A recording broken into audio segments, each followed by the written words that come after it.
कहानी सूर्यदेव की, जिनके जन्म लेते ही डरकर भाग गए थे राक्षस। शिवजी ने त्रिशूल से कर दिए थे 3 टुकड़े। अभी कुछ देर पहले तक तो काफी रोशनी थी, सब कुछ साफ साफ नजर आ रहा था। अब ये अचानक क्या हो गया?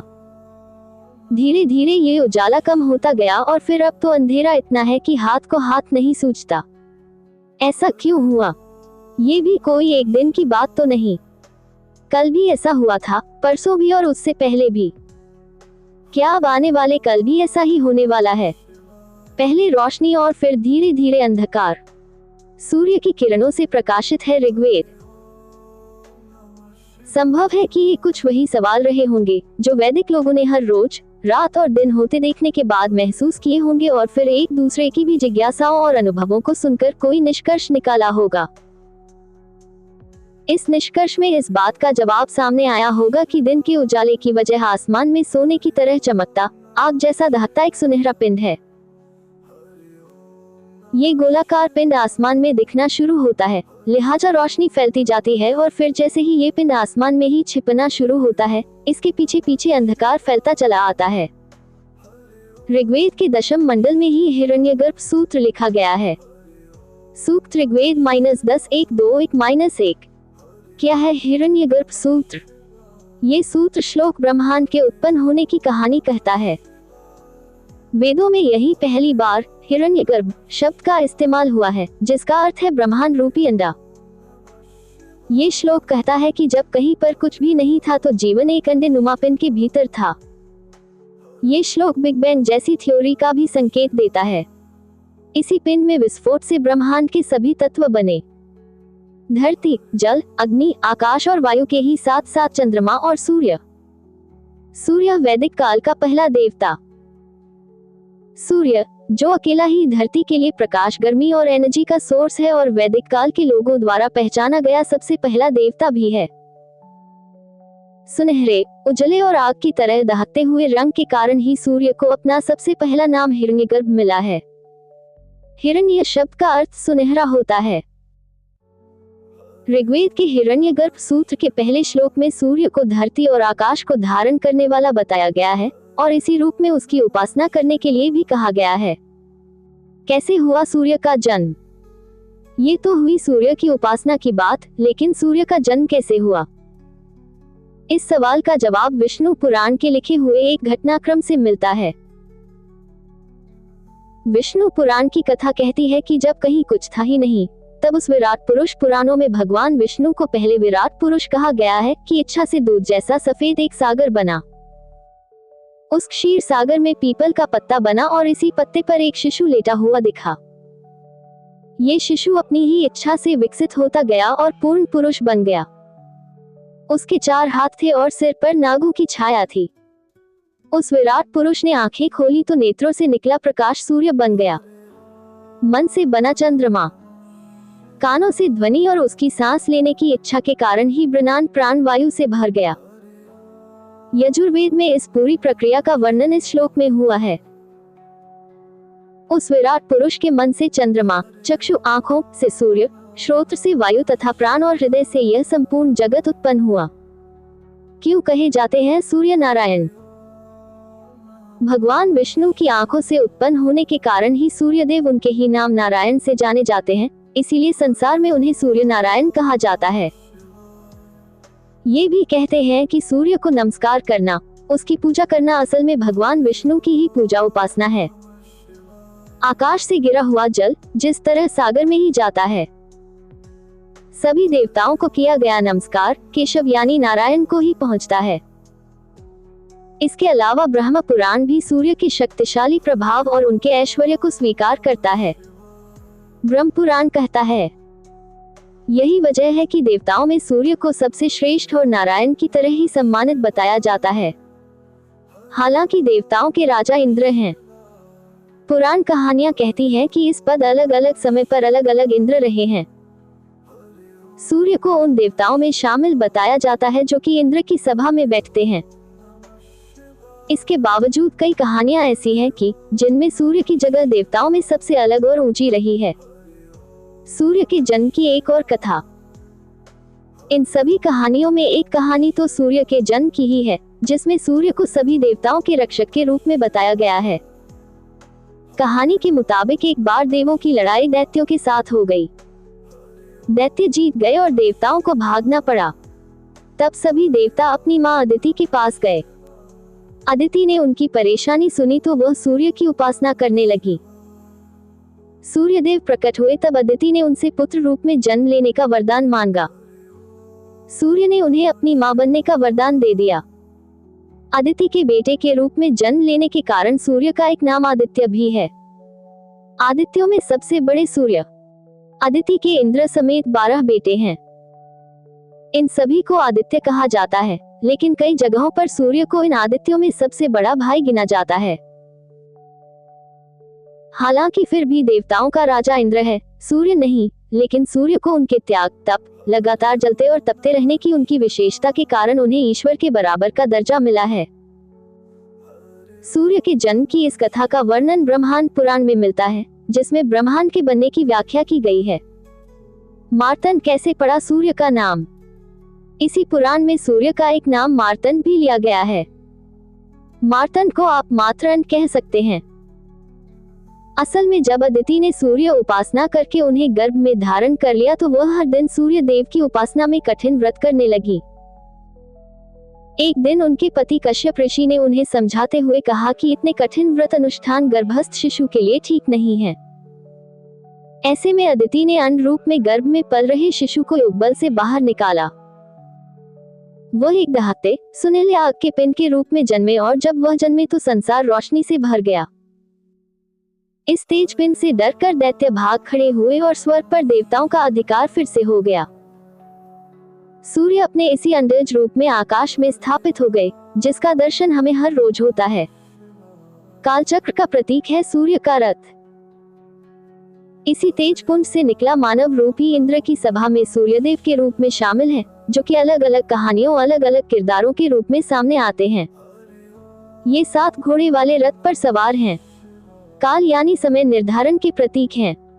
इनके रथ का पहिया ही कालचक्र है। ये दिन रात के कारण है और मौसम, जलवायु, वर्षा के समय और उसकी मात्रा को भी तय करते हैं। वेदों में सूर्य के इसी रूप को विवस्वान नाम भी मिला है। गीता में क्या कहते हैं श्री कृष्ण? गीता में भी जब श्री कृष्ण अर्जुन को कर्मयोग का ज्ञान देते हैं तो वह बताते हैं कि मैं पहले भी यह ज्ञान कई लोगों को सिखा चुका हूँ और जिन्होंने इसे समझ लिया वह मेरे हो गए या फिर मेरा स्वरूप पा गए। इसके बाद वह बताते हैं सबसे पहले तो मैंने ये ज्ञान विवस्वान सूर्य को दिया। सूर्य ने कर्मयोग मनु को सिखाया और मनु ने अपने पुत्र इक्ष्वाकु को इसका ज्ञान दिया। अब मैं यही ज्ञान तुम्हें देता हूँ। लोगों को सिखा चुका हूँ और जिन्होंने इसे समझ लिया वह मेरे हो गए या फिर मेरा स्वरूप पा गए। इसके बाद वह बताते हैं सबसे पहले तो मैंने ये ज्ञान विवस्वान सूर्य को दिया। सूर्य ने कर्मयोग मनु को सिखाया और मनु ने अपने पुत्र इक्ष्वाकु को इसका ज्ञान दिया। अब मैं यही ज्ञान तुम्हें देता हूँ। ऐसे हुई सूर्य कुल की स्थापना। विष्णु पुराण के अनुसार हरि इच्छा से उनकी नाभि से कमल खिला। इसी कमल में परागकणों के रूप में ब्रह्मा का विकास हुआ। कमल के मूल में पड़े बीज से शिव की उत्पत्ति हुई। ब्रह्मा के पुत्र मरीचि हुए। मरीचि से कश्यप का जन्म हुआ और कश्यप के पुत्र विवस्वान सूर्य हुए। विवस्वान से मनु का जन्म हुआ। विवस्वान का पुत्र होने के कारण मनु को वैवस्वत मनु कहा जाता है।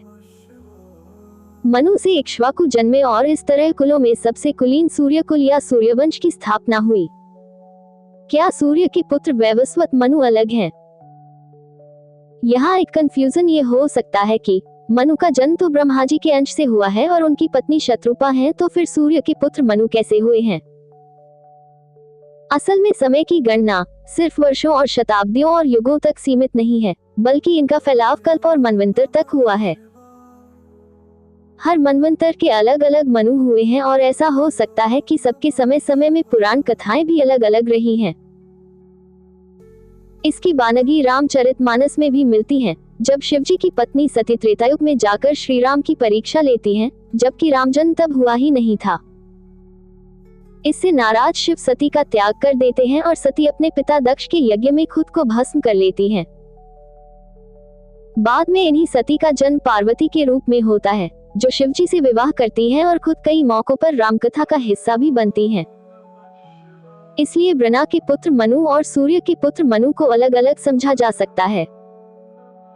फिर भी न समझ आए तो ऋग्वेद की बात याद रखनी चाहिए, एकम सत विप्रः बहुधा वदन्ति। जब हुआ सूर्यदेव और शिवजी का युद्ध। खैर, सूर्यदेव की बात करते करते शिवजी का जिक्र चला आया है तो यहाँ एक कहानी का जिक्र और जरूरी हो जाता है। कथा है शिव और सूर्य के युद्ध की। पुराण कथाओं में वर्णन है कि एक बार सूर्यदेव और शिव में भयंकर युद्ध भी हुआ था। इस युद्ध की वजह बना था रावण का नाना सुमाली। पुराणों में शामिल 10वां पुराण ब्रह्मवैवर्त पुराण में ये कहानी दर्ज है। क्यों आमने सामने आए शिवजी और सूर्य। हुआ कुछ यूं कि एक बार माली सुमाली ने भगवान शिव से रक्षा और खुद पर उनकी कृपा बनी रहने का वरदान मांग लिया। इस वरदान के बाद दोनों क्रूरता दिखाने लगे। धरती पर हाहाकार मचाने के बाद दोनों आकाश की ओर बढ़े, जहां सूर्यदेव ने उनका रास्ता रोका।